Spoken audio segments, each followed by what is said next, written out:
That's just one that I think that's the only Shakespeare monologue that I have memorized off the top of my head, so I can easily rattle that one. You don't have to be or not to be? Philistine. Nope. Hello, Alright. and welcome to another week. Although remember, the work week is a fiction. Monday doubly so. You can get rid of them if you really want to. This is Social Justice Alchemy.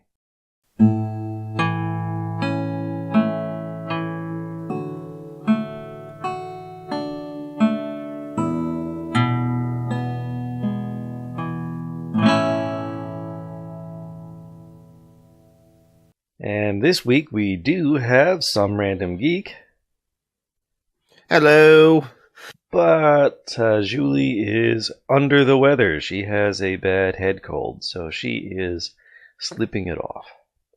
Yeah, and it's kind of like she has said before that she has her fibromyalgia and all her other things. She doesn't complain about it too much. She'll say she doesn't have the spoons, but whenever she's sick, she complains about that. But to be fair, if any of us are sick, well, we're sick, but we're still able-bodied, and I can actually get through my workday just fine, mostly, even while sick. It'll be miserable, but then I can do it.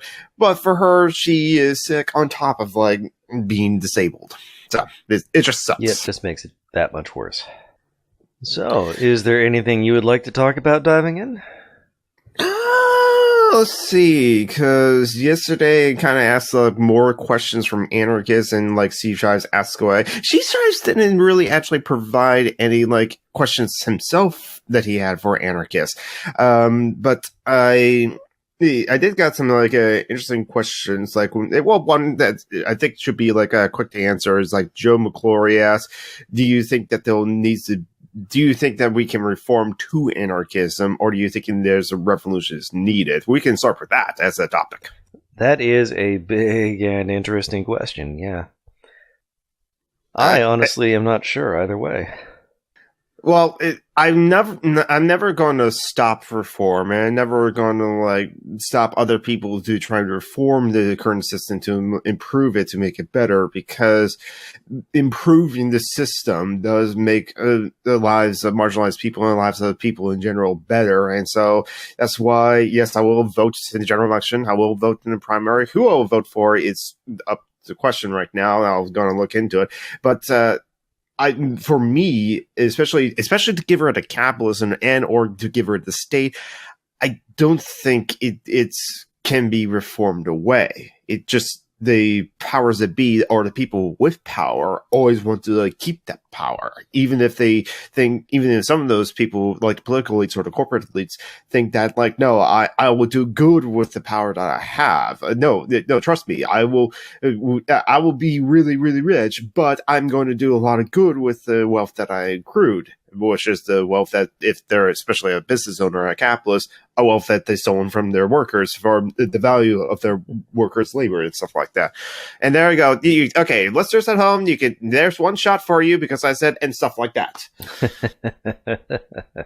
I gotta think of other ways to end my sentence or end my train of thought, but when it's I'm caffeinated, or it's slightly, and I'm just, my mouth is moving, mouth is talking, and it's just and I gotta say something. Yep.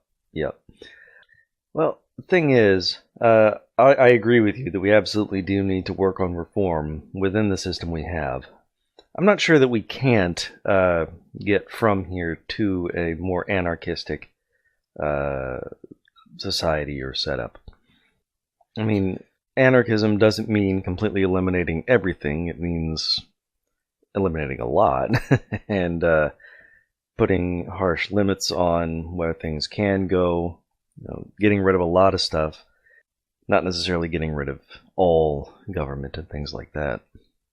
No, right. I mean, we're not getting rid of the mechanism that maintains the roads and maintains the infrastructure, or maintains hospitals and stuff, and education and other kind of institutions like that.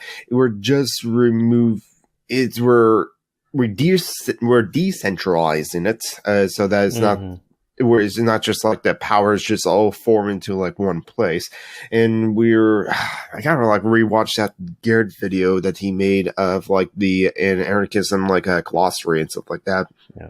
There's another shot. And because he like outlines like the things that anarchists are for and the things that anarchism are against, like the bureaucracy, like the tons and tons of bureaucracy that's in government right now. That's where, or the not quite useful governments. I think I agree there. I kind of got lost on my own train of thought, so I missed a bit. But no, it's fine. That's why we're recording. Yep. But for me, ultimately, it's like I think some form of a revolution is necessary to definitely dismantle capitalism or get rid of capitalism, and for us to move into like socialism, at least somewhere along the way. Because especially with like the extremely wealthy, they're so used to the power that they have, and especially with all of the things that they have like done, it's like, I remember saw this on Twitter. It is much more cost effective for corporations to just finance a lot of politicians like campaigns, get them into office, and then have those politicians give them tax breaks. And that is a much cheaper thing for them to do than to actually pay their taxes. Yeah. And I agree that the powers that be will definitely always fight back, making, reform incredibly difficult. But what do you, at least, mean by revolution? That is a good question, because I do personally hope that it's not a violent revolution. But yet, like, when everyone thinks of revolution, they do think of the violent revolution. I mean, our friend Latano would like share her love for the guillotines, and that was a part of the like a major French Revolution. Marie Antoinette, you are naive to think that like just let them have bread is like, do you know what we are fighting for? And and yeah, so I guess that is well, one thing is like I don't think revolution is just like one singular event. I remember the first time I ever watched a video by Zhao Zizek. It was a Big Thing video. It's kind of like leftists don't understand revolution or something like that. But it's like I watched it, and he kind of like points to an example of like the end of V for Vendetta. So it was like the totalitarian government, John Hurt was like overthrown. The people took power, as it were, or dismantled the old regime. And Zhao Zizek asks, okay, what then? What happened afterwards? Mm-hmm. And I was like, and I wasn't even an anarchist then, but I was like, does this guy even know about anarchism? Does this guy ever have read any of these stuff or like explored this topic? Because anarchists do know what to do. Okay, like if it were at the end yes, but the thing is, nobody ever talks about what comes next, because it does take a lot of work to set things up, to change from a system people are used to something they're not used to, things like that. You can't just get rid of the old thing. You would have to set up a new system. And it makes for a compelling story to just have that sudden change from the old system. But it does not make for a compelling story to have the work of setting up the new. Yeah, true. But I would think that like at least for like my answer, if I was like talking one-on-one to John, she's like, okay, we'll all come together. We all determine, okay, what needs to be done. Like, is there any like roads to be fixed? I like, is anyone sick? Do they need to go to the hospital? And also, who has what's kind of skill? Does people have food? Does people have shelter? Is the heat on? Is electricity working? We kind of like figure out what we have, and then figure out what we need, and then just like, and figure out what can people do. Because that was also one question that I received on Twitter from my friend Lonely Wolf 1980, because he feels that like he could be useless if a revolution comes, or if we move to new society. But that's the thing with like anarchism. No, everyone can contribute what they can contribute, and everyone can do at least a small part. And Lonely Wolf is an educator as well. He's a teacher. And so he can definitely fill in that role because we still need teachers. And I personally think that, like, well, when we move to the full anarchist society or anarcho-syndicalist society, my idea is that we'll have more free time to like learn more things. And for the people who, especially for the people who enjoy teaching, because a lot of people like that, they'll have more time to teach and to make sure that like the students that want to learn can like learn what they can. But not by bread alone and so on. We also need roses. What about making sure people have leisure time in an anarchist society? Because it's not just about contributing what you can, it's also about, enjoying life in a way you might not necessarily under capitalism. Oh yeah, absolutely. Which is kind of like what some right wingers say. Oh, you just want to like be a socialist because you're lazy and stuff like that. Well, considering that most people are living, 78% of us in America are living paycheck to paycheck, and they need to like work 2 jobs, there's not a lot of leisure time that we have. Yes, it would be nice if we had more leisure time. Yep. The working poor, the ones who are working at minimum wage, are pretty much trapped, not able to actually do anything because they're typically working like 50 or 60 hours a week just to, keep their heads above water. And ideally, what we're hoping for under an anarchist society is that would no longer be the case. I mean, David Graeber wrote a whole book about the bullshit jobs, because even like now, some people don't believe this, and some people will still resist to that. And I can understand for those people who love their job and love to work at their job. And I'm saying, no, if you love to do that job, and the job is necessary, or a job is important, or a job does contribute to society, then you can go ahead and do that.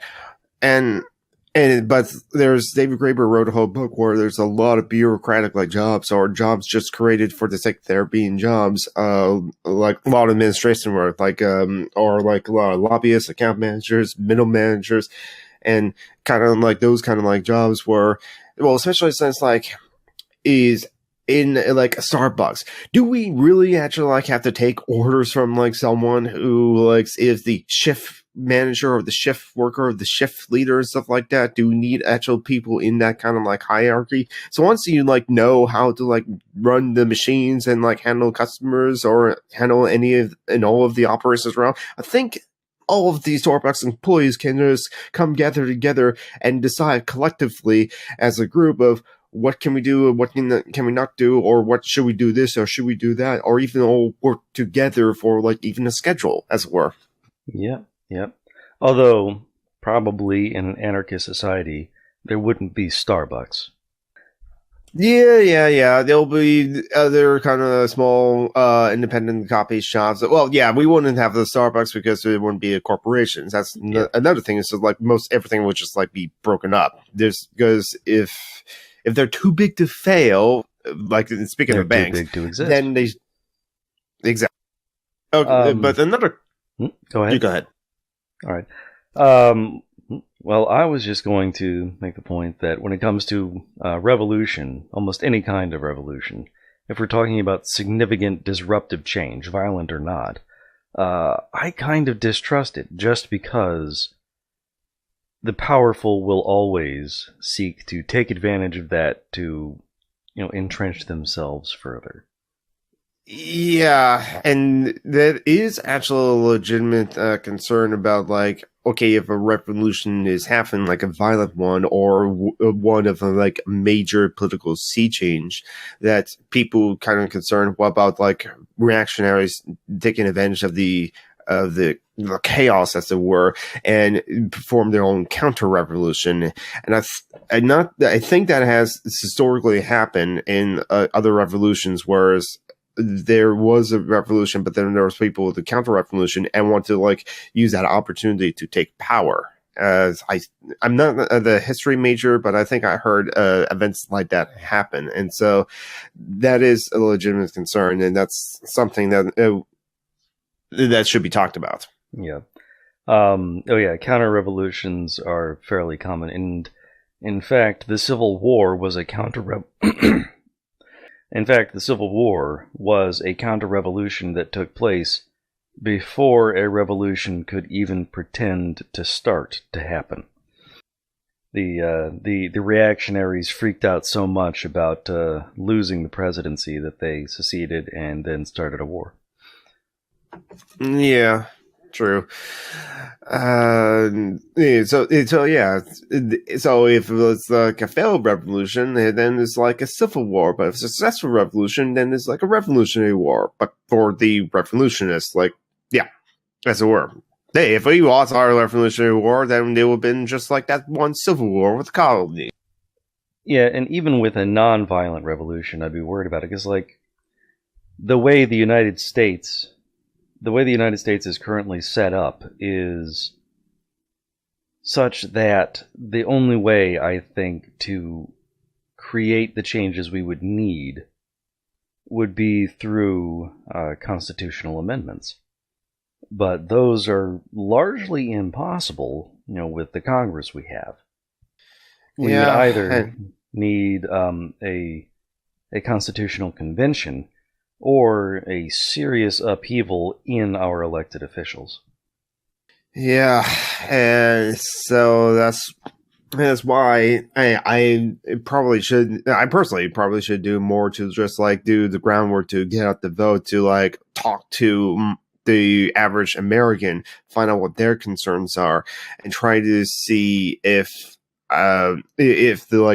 the politicians that I want to put into place, or for the policies, actually, not just the politicians, but the policies I want to put in place, would be in line with those Americans' concerns, the average American's concerns, or try to like see, hey, like I hear you, and I have something for you that can help with that, and even though right out the gate saying, hey, it's anarchism. It's like, what?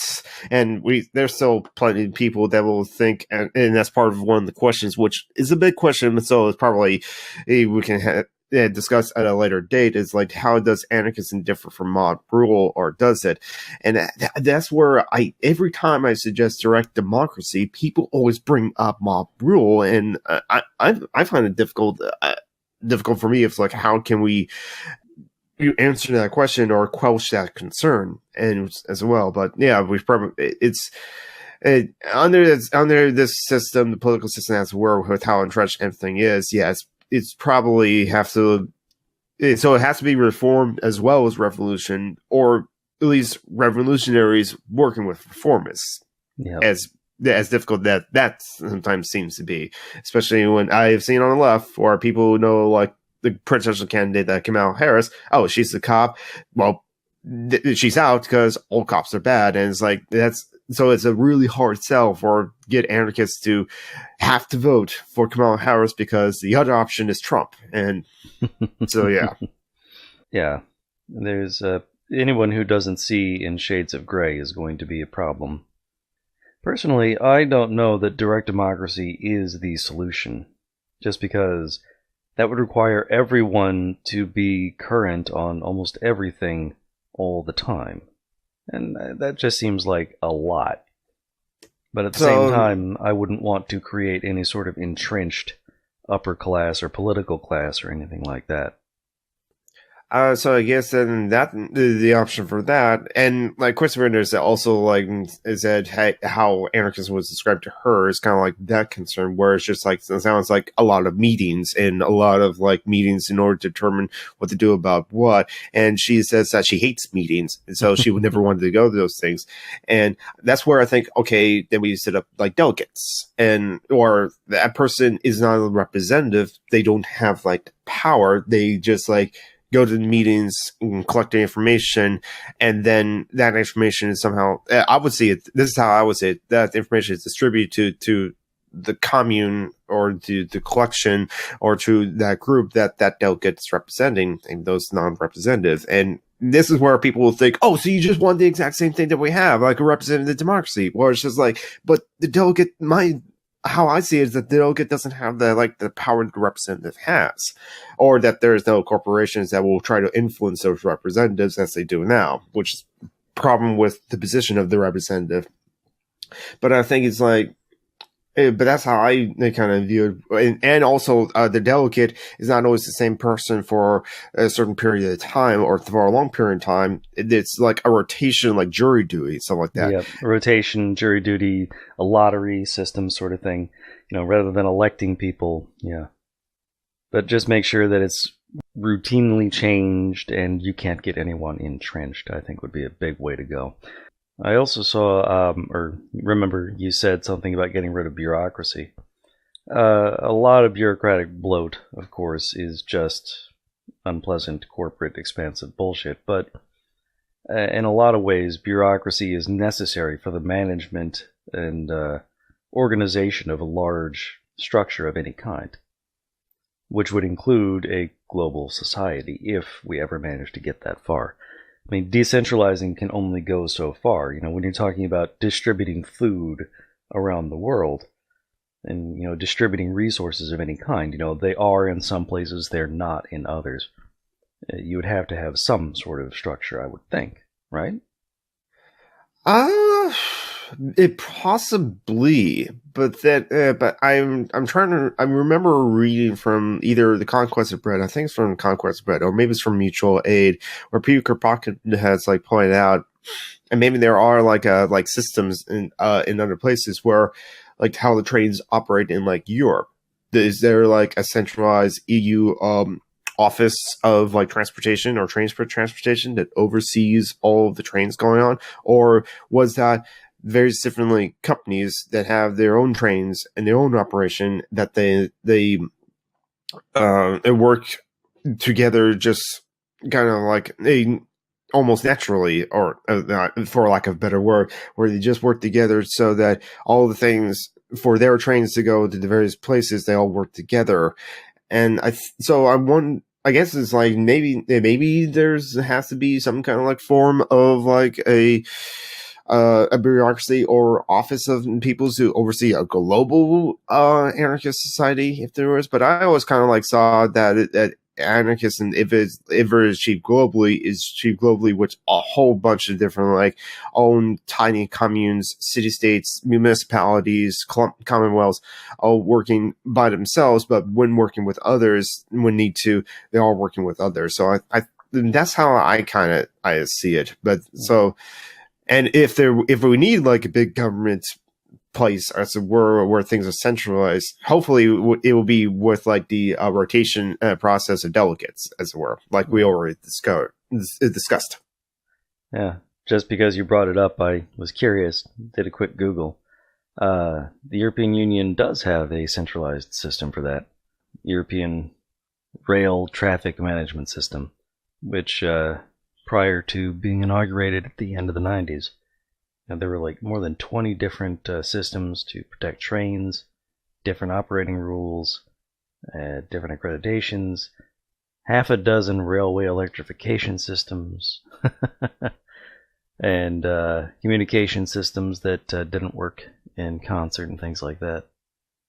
And that, I mean, obviously that's under nations, but I don't see how just getting rid of nations would prevent, these little or smaller communal groups from doing much the same thing.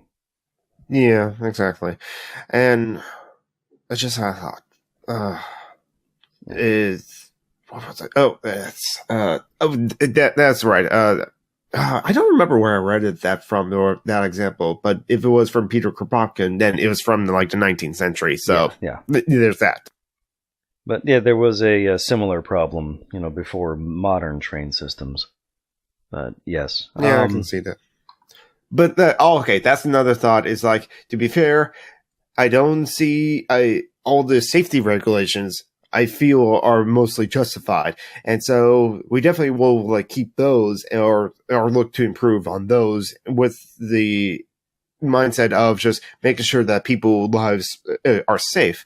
And I think if we do it with the workers owning and controlling the means of production, then it'd probably be much better off than on the capitalist system, where they try to save as much money as they can. And then you have some infrastructure failures, like how one apartment building, low income housing in London, just got caught on fire, and then people died and or were severely injured because of that, and people lost their homes, all because the building, because they were kind of allowed to with the deregulations that the Tories put in, were allowed to use cheaper material that ignites easily under the right conditions. Yeah. So that's one administrative bureaucratic thing that we're like, hey, no, that's a good thing. Let's keep safety regulations and let's see what we can do to improve on it. And that's another thing about anarchism, is that it's always a constant work in progress. And if people feel the need that's like, I don't want to go to these meetings, I don't have time to be well informed about all these things, I would just go to trust this delegate to go to the meetings and collect the information. Or another thing is that with anarchism, we trust experts. We actually trust experts other than some right-wing politicians. And so we would definitely consult experts on that in a field. If I don't know about trains, I should not make informed decisions about trains. I will talk to the train conductors or the people who lie down the railroads. It's Bakunin's quote. Am I against authority? Perish thought. If I want to know about making boots, I will ask the bootstrapper. So that's another thing to put in there. It's just we will trust experts. Yep, that is a pretty vital difference between the left and the right. The left trusts experts, the right trusts authority. That's not to say that the left does not go on to some bullshit. 9/11 truthers, anti-vaxxers.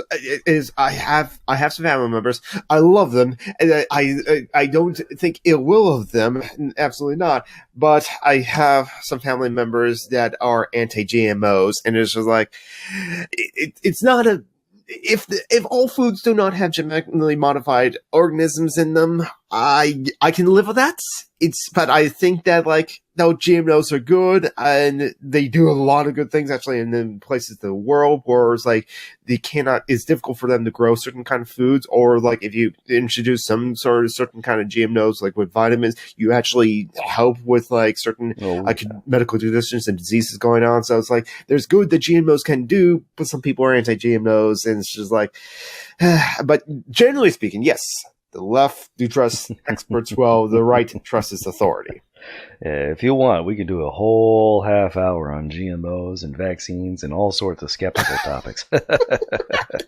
That's right, because I listened to your back catalog, and some of you did talk about woo-woo medicine, and I was just idiopathic medicine, alternative medicine, and it's oh, I don't want to share this with my stepmom because she actually does the acupuncture and the cupping, and it's just I have my opinions on that. If you spend money doing that, okay. And she usually even did coining on me one Thanksgiving, which I don't think it helped. And it's just oh, this hurts. Oh, why are you doing that? And it's oh, just take the. And I still end up taking some Vicks cold medicine and then rest. And I'm thinking, and I even said right then, I think that's why I feel better. I rested and took medicine.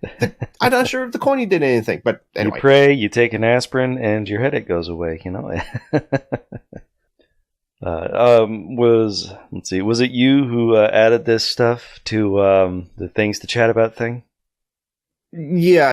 Okay. Yeah, that was me adding the questions for anarchism. I like the last one. How sexy is anarchism? That was from Radical Bacon. To which I decided, very sexy. Come on.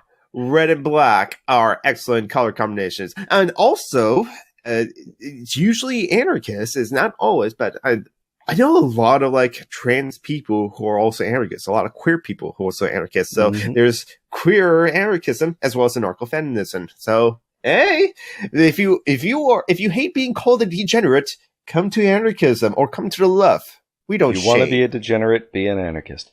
Be a leftist. If you hate sex, be a fascist. Or if you hate other people having sex, the sex they want, be a fascist. Right. Aces are perfect. We have an asexual friend, and so I have asexual friends, so they're also welcome in anarchism. Yes. All right. So it has been about half an hour. How about we go ahead and do our sign-offs real quick? Go ahead and pitch your pitches. All right, Jonathan Scott, Summer and Geek. I have my YouTube channel. I haven't put anything up new this week on my YouTube channel. They're new, but they're just new to my channel. It's just the re-uploads and mirrors of this podcast on my channel, and I was trying to do like a Let's Play recording with OBS of me just playing like Borderlands 2, but for some reason that the settings were all wrong, so it's just like choppy. So I'm going to work on other videos and probably put up my own quick video of my questions, gathering questions from liberals on my YouTube channel, because I haven't done that. But also, please give money to SaphiraJoe@gmail.com via PayPal to our friend Joanna. Phoenix is her new name, Ashley. Phoenix Rising 87. She still needs to get on her own feet or get the money to pay for her housing situation. Also, Ladycolumbia actually like desperately needs like $1,000 by Tuesday. So I'll give John Brockman the PayPal link to like Ladycolumbia. I think it's like paypal.me/Ladycolumbia. And I already gave her $100. I probably give her more.